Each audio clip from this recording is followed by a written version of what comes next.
किसान साथियों, कम लागत में ज्यादा उपज के लिए इफ्को नैनो डीएपी से बीज और पौध का उपचार जरूर करो।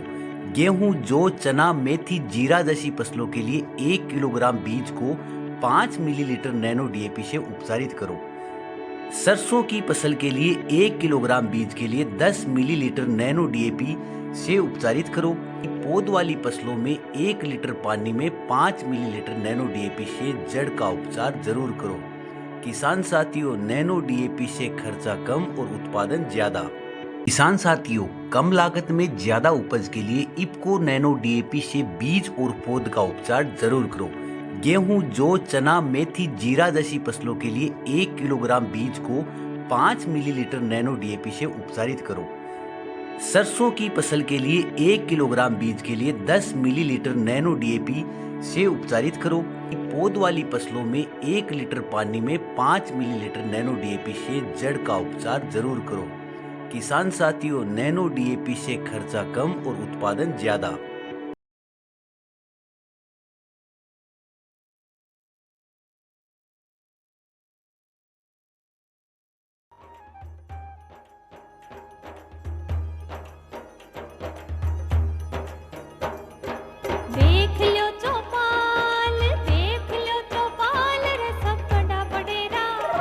सब बड़ा बडेरा आओ जी, सब लोग लगाया आओ जी, टाबरिया ने संग लाओ जी।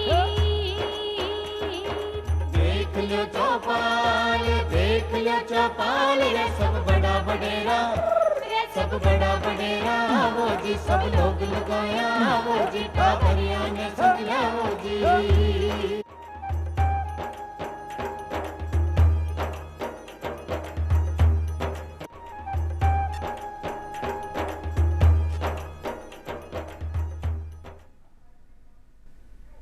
चौपाल देखने वाला सबला दर्शका ने राम राम सा भाई। आज की चौपाल में आपा चर्चा कर रहे हैं पंचायती राज एवं ग्रामीण विकास।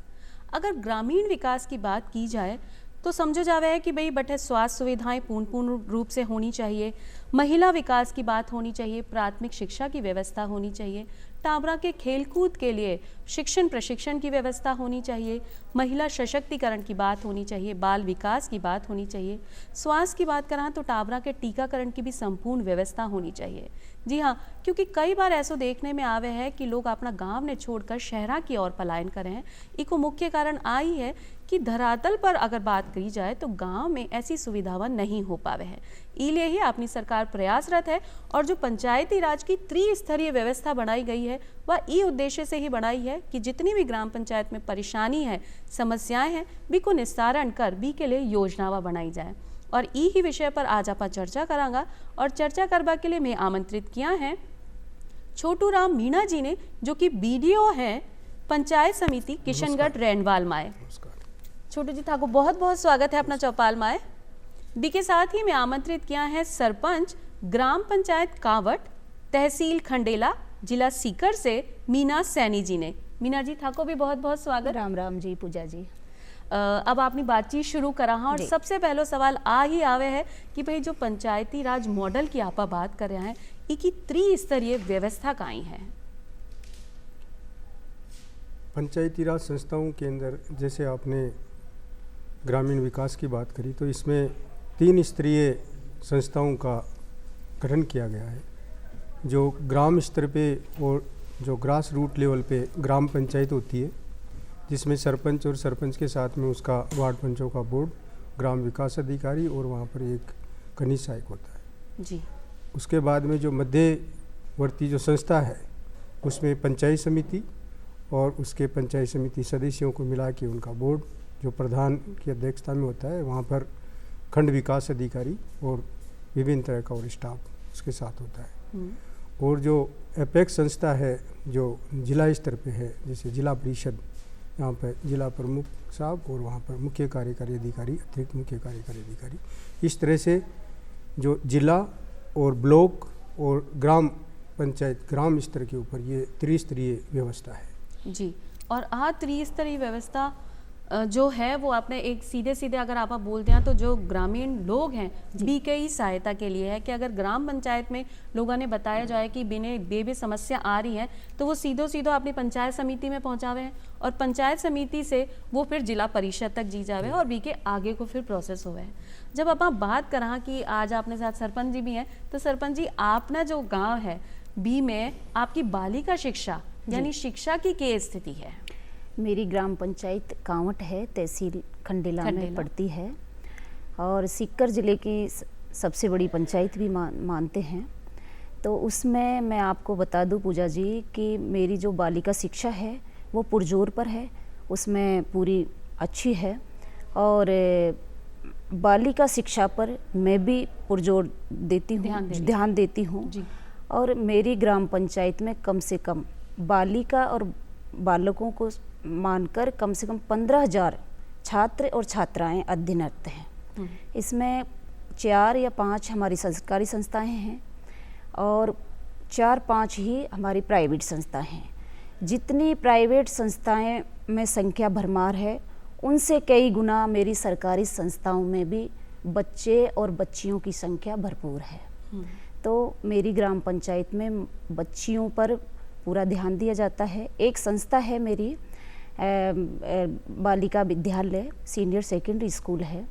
मैं आपको बता देना चाहती हूँ कि 2-3 साल पहले जब इंग्लिश मीडियम स्कूल राजस्थान सरकार द्वारा खोली गई, तब इंग्लिश मीडियम खुलने के बाद जो बालिका विद्यालय था वो मर्ज हो गया था। अच्छा। मतलब मर्ज होने के कगार पर था। मैंने पूरा प्रयास करके और बीकानेर एजुकेशन डिपार्टमेंट की हेल्प लेके जो गाइडलाइंस थी, जैसे सीकर ज़िले में ही हमारी पिपराली ग्राम पंचायत में भी इंग्लिश मीडियम खुली और जो वहाँ की संस्था थी वो भी बची, तो उसकी तर्ज पर मैंने प्रयास किया और प्रयास करने के बाद आज मेरी ग्राम पंचायत में जो 400 बच्चियाँ अध्ययनरत हैं उस संस्था में वो बची। और ये भी बता देना चाहती हूँ आपसे कि वहाँ बिल्डिंग का बड़ी समस्या थी। किसी भामाशाहों के द्वारा वो बिल्डिंग का निर्माण किया गया था, लेकिन उसको वहाँ समस्या को ध्यान में रखते हुए मैंने किसी भामाशाह से और प्रधानाचार्य महोदय के साथ में और उनसे निवेदन किया, रिक्वेस्ट की। उन्होंने अपनी कॉमर्शियल ज़मीन कम से कम 4,000 कॉमर्शियल ज़मीन दान की, प्लस कम से कम 2 करोड़ रुपए की लागत से 2 मंजिला बिल्डिंग तैयार की।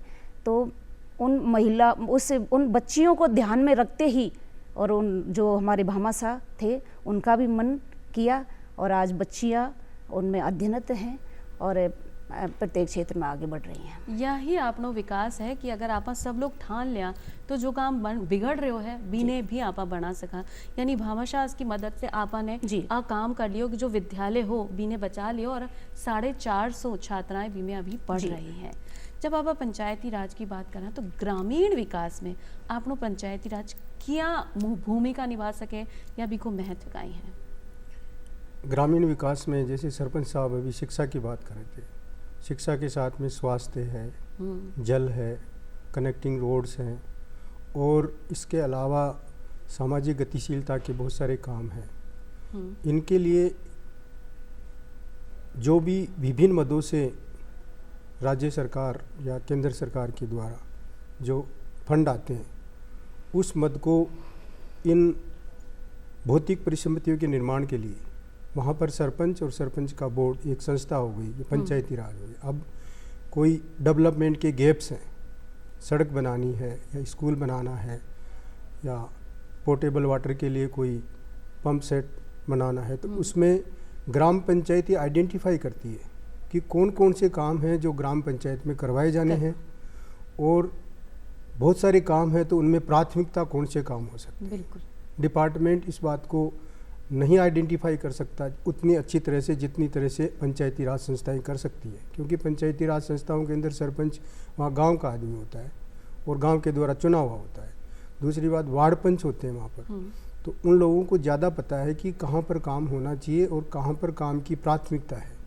इस तरह से पंचायती राज संस्थाएं ग्रामीण विकास में बहुत बड़ी महत्वपूर्ण भूमिका निभा सकती है और निभा रही है। निभा रही है। रेगुलर इसका विकास हो रहा है। अधिकतर जो डेवलपमेंट ग्रामीण क्षेत्रों में हो रहा है उसमें ग्राम पंचायत और पंचायती राज संस्थाएं और पंचायती राज के जुड़े हुए प्रतिनिधि इसको कर रहे हैं। जी, आपने बहुत सही बात बोली है कि भाई जो धरातल से जुड़ेला लोग हैं जी। बिना अपनी समस्या के बारे में पतो है तो आप ज़्यादा सही तरीक़े से सरकार तक आप परेशानी पहुंचा सका और बी के जरिए सरकार अपनी योजनावा बना है कि अपना गांव में या अपने पंचायत समिति में ऐसी कौन कौन सी परेशानी देखवा में मिल रही है जिसको समाधान अति आवश्यक है। और दूसरी बात ये कि प्राथमिकता भी तय हो जाए कि भाई कौन सी परेशानी सबसे पहले तय होनी चाहिए, क्योंकि एक साथ तो अपना सारी परेशानी को हल नहीं निकल सके है। जी हाँ, ही जब परेशानी की बात करी तो महिला उत्थान की अगर आप बात करा, महिलावां की सबसे बड़ी परेशानी है कि आपने झिझक होवे हो, आप सामने नहीं आवे हैं। और आप सरपंच हो तो आपने जो सभाएं लगावो तो उनमें कितनी महिलावां की भागीदारी होवे और आके अपनी समस्या बतावे हैं। पूजा जी, कोई भी ग्राम सभा हो या वार्ड सभा हो, जब तक महिलाओं की सहभागिता नहीं होती वो आम सभा नहीं मानी जाती। जी। तो कोई भी ग्राम सभा में महिलाओं की सहभागिता ज़रूरी है। मैं एक महिला सरपंच हूँ। मेरा मानना है जिस चीज़ का या सरकारी योजनाओं का हम प्रचार प्रसार करें, अगर किसी महिला, अगर 5 महिलाएं उस वार्ड से उन योजनाओं के बारे में जानकारी ले लेती हैं तो मैं मानती हूँ वो महिलाएं पूरे मोहल्ले में 5 महिलाएं उस योजना का प्रचार प्रसार करने में मतलब पीछे नहीं हटती।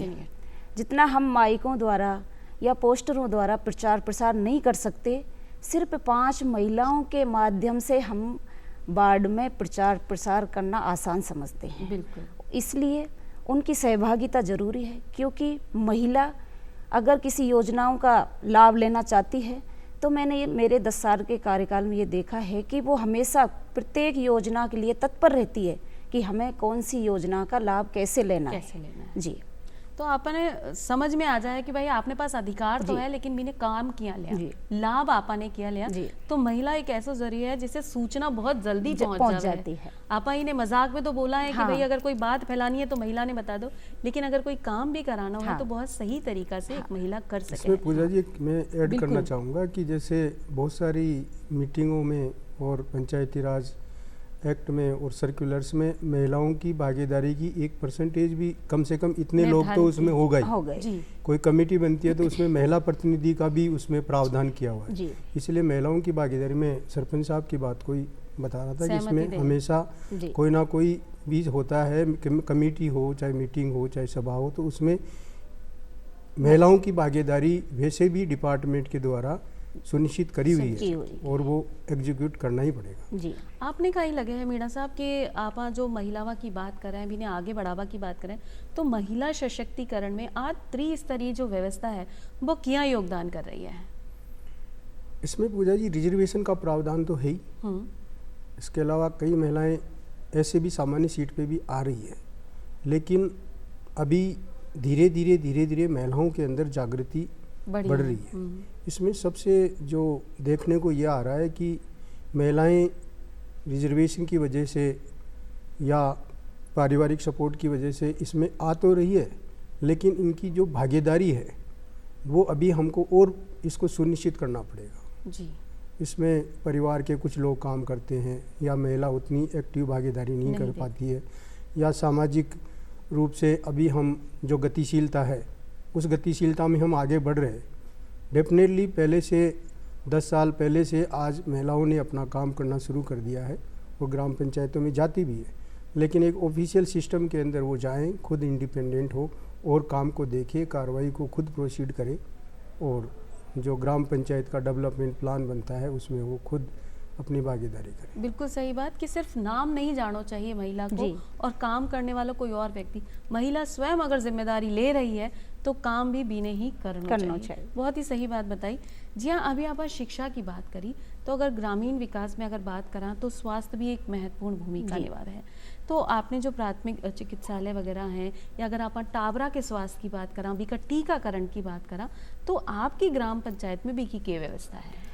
पूजा जी, महिला बाल विकास एक अलग डिपार्टमेंट है और ग्राम पंचायत के अंडर में ही वो आता है। जी।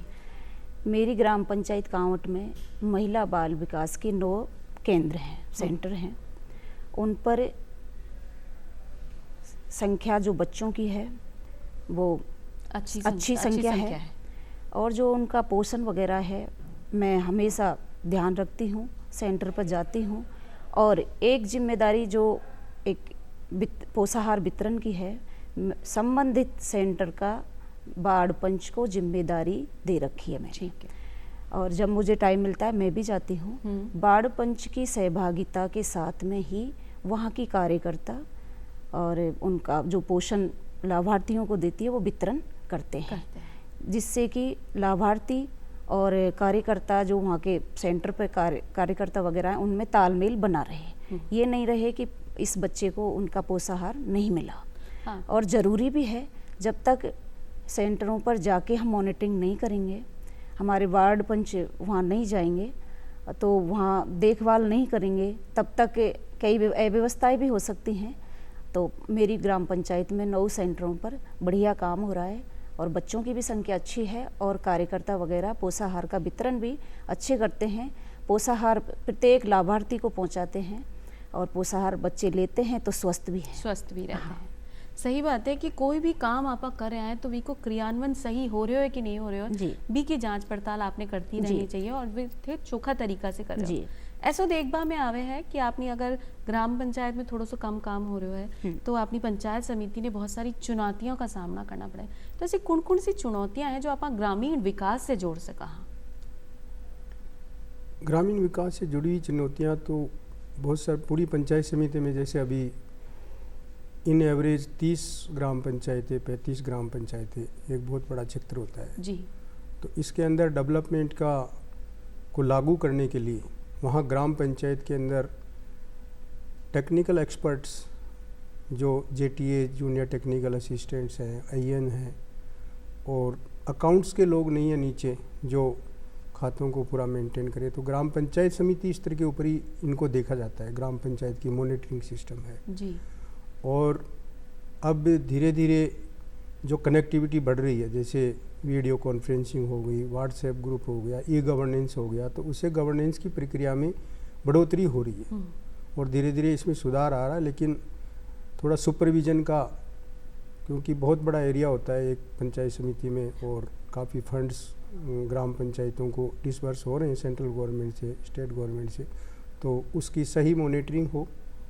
और ग्रामीण क्षेत्रों में बहुत सारी जगह, जैसे अपने ट्राइबल सब प्लान एरिया है जी, या मरुस्थली एरिया है, डांग क्षेत्र है, अलग अलग राजस्थान के अंदर भी बहुत सारे क्षेत्र हैं, उनके अलग अलग भौगोलिक परिस्थितियों के अनुसार मतलब स्थान और समय के हिसाब से चुनौतियों में भी परिवर्तन आ सकता है। तो हर जगह की आपने ध्यान रखना है और उनकी की मॉनिटरिंग भी करनी।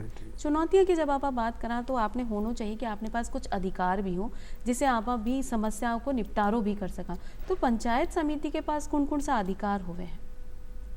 पंचायत समिति के पास में एक फंड पंचायत समिति को मिलता है, ग्राम पंचायत को मिलता है, जिला परिषद को मिलता है। जो फंड पंचायत समिति को मिलते हैं वो पंचायत समिति अपनी पंचायत समिति सदस्यों के प्रधान जी के अनुशंसा से ग्राम पंचायतें जिन गैप्स को फिल नहीं कर पा रही है, ग्राम पंचायतें जहाँ काम नहीं करवा सकती या उनके पास में संसाधनों का अभाव है, तो पंचायत समिति उन क्षेत्रों में, उन ढाणियों में, उन क्षेत्रों में वो काम करवाती है। उसके पास वित्तीय अधिकार है। दूसरा, पंचायत समिति जब स्थानांतरण पे बैन नहीं होता है तब ग्राम पंचायत के ग्राम सेवक और LDC जो वहाँ पर लगे थे कार्मिक, उनका स्थानांतरण करने की शक्तियाँ पंचायत समिति के पास है। ग्राम पंचायतें कोई भी विनिश्चय या कोई भी प्रस्ताव बनाती है और अगर वो सही नहीं पाया जाता और कोई अगर पीड़ित पक्ष होता है तो पंचायत समिति में वो अपने परिवाद दर्ज करवा सकता है और निगरानी के तहत अगर उसे नोटिस दिया जाएगा ग्राम पंचायतों को और ग्राम पंचायतों को उसके अनुसार सुनवाई का अधिकार है। ग्राम और वहाँ पर जो खंड विकास अधिकारी है वो स्टेट सर्विस का अफसर है, वो सभी लोगों की जो वहाँ पर नीचे स्तर के ऊपर जो कार्मिक है उनकी मॉनिटरिंग करते हैं और प्रधान जी वहाँ पर एज ए पॉलिटिकल एडमिनिस्ट्रेटर के रूप में वहाँ पर काम करते हैं। तो ये अधिकार उनके पास में कमेटियों में वो निहित है। मतलब जो काम अपनी ग्राम पंचायत नहीं कर पावे है तो वो काम पूरो कराबा को भी अधिकार पंचायत समिति के पास हो है, और यानी सब लोग मिलकर काम कर रहे हैं कि अगर एक लेवल पे काम नहीं है तो दूसरो लेवल कर लेगो, और दूसरो लेवल पे काम नहीं है तो आप तीसरा तक जा सका। अब आप बात कर रहा जो अपना प्रधानमंत्री जी की बात है कि स्वच्छ भारत मिशन, जिसे हर घर में बोले रहे कि भाई आपने व्यक्तिगत साफ सफाई तो रखनी है, आपने आसपास भी रखनी है, आपने गांव में भी रखनी है, आपने शहर में भी रखनी। तो आपसे पूछना चाहूँ कि जो आपकी खंडेला तहसील है जटे की ते सरपंच हो बटे आपकी स्वच्छ भारत मिशन के तहत साफ सफाई की रूपरेखा काई है, क्या आप कचरा की व्यवस्था करा, कचरा का निस्तारण की व्यवस्था करा? जी पूजा जी, वैसे मेरी ग्राम पंचायत नगर पालिका लेवल की है, वहाँ पर 12,000 वोटर्स हैं, और मैं साफ़ सफाई टेंडर प्रक्रिया से करवाती हूँ। मेरा पिछला कार्यकाल जो 2015 से जो 20 का कार्यकाल था, उस कार्यकाल के बीच में मैंने ट्रॉली जो कचरा पात्र और हैदराबाद से मंगवाए थे।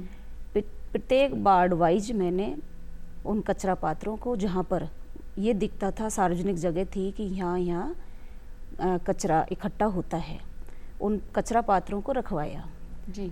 कचरा पात्र जैसे ही भर गए, ट्रैक्टर जोड़ के और उनको जहाँ ऐसा एरिया हो जहाँ पर कोई आबादी नहीं हो, उसका कचरे का निस्तारण करवा दिया गया। और वैसे तो प्रधानमंत्री जी का भी सपना है और हम सबका सपना है, जब हमारी सबकी प्रत्येक घर से ये भावना हो जाए कि स्वच्छ भारत, स्वच्छ राजस्थान, स्वच्छ घर, तो अपने आप ही लोगों की भावनाएं चेंज हो जाएं। इधर उधर कोई कचरा नालियों में या इधर उधर नहीं डाले, और जहाँ कचरा डालने की जहाँ जगह होती है वहाँ उनका निस्तारण करवाएं। ग्राम पंचायत का फर्ज बनता है कि ग्राम पंचायत समानुसार अपनी नालियों की, अपने मोहल्ले की, अपने वार्ड की समय समय पर सफाई भी, और मैं करवाती भी हूँ जी। और जी कि आप कचरा के निस्तारण की बात करा, तो जो सही स्थान है बटे ही कचरो आपने फेरना है कि अपना गांव शहरा में आपने कचरो ज़्यादा नहीं इकट्ठो करने देना है।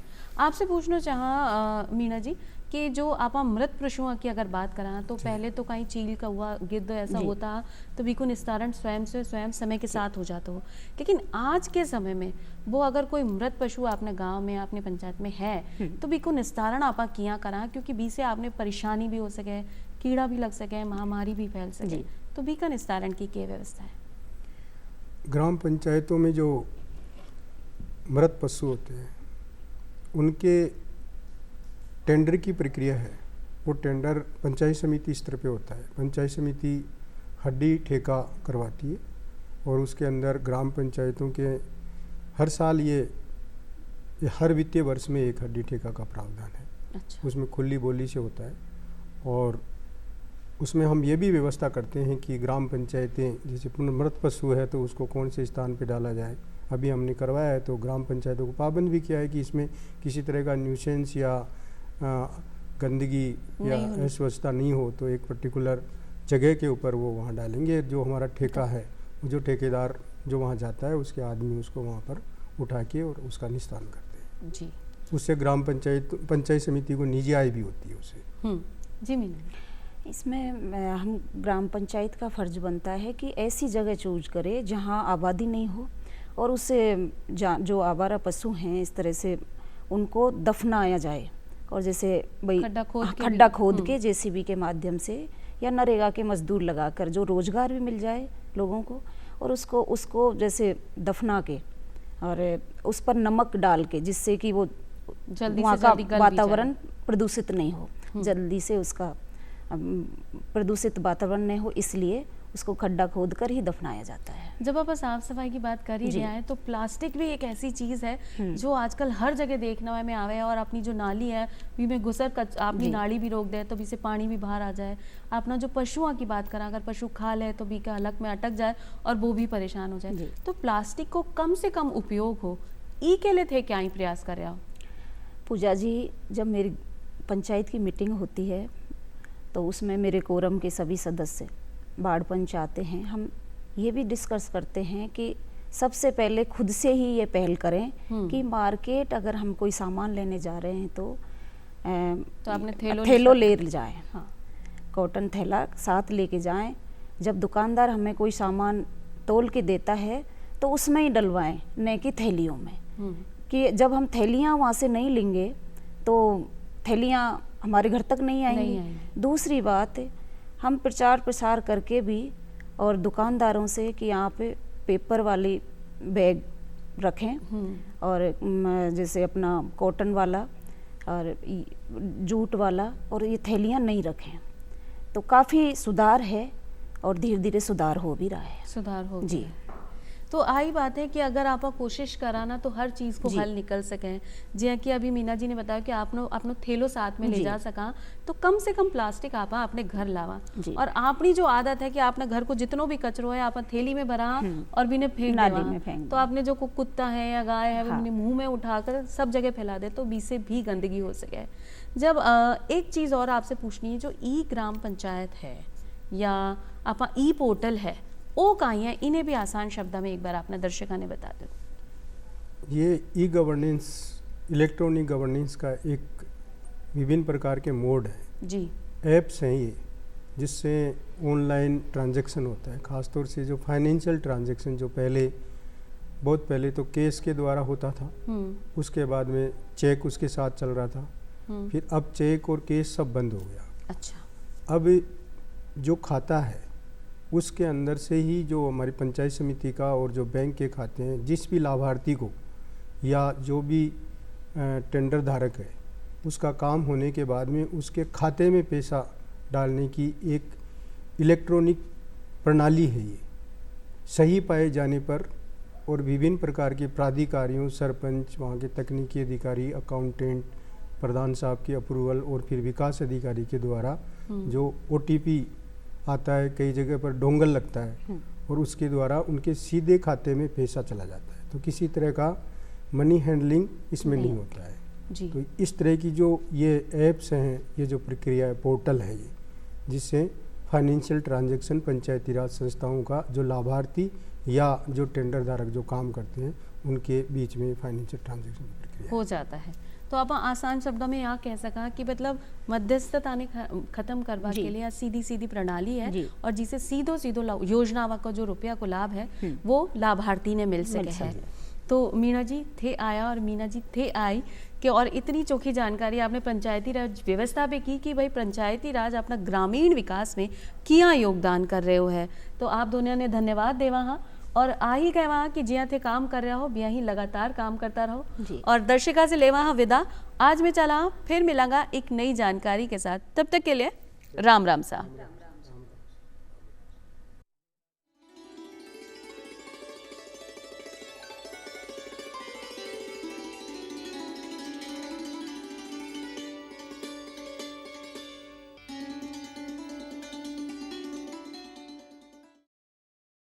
किसान साथियों, कम लागत में ज्यादा उपज के लिए इफ्को नैनो DAP से बीज और पौध का उपचार जरूर करो। गेहूं, जौ, चना, मेथी, जीरा जैसी फसलों के लिए 1 किलोग्राम बीज को 5 मिलीलीटर नैनो DAP से उपचारित करो।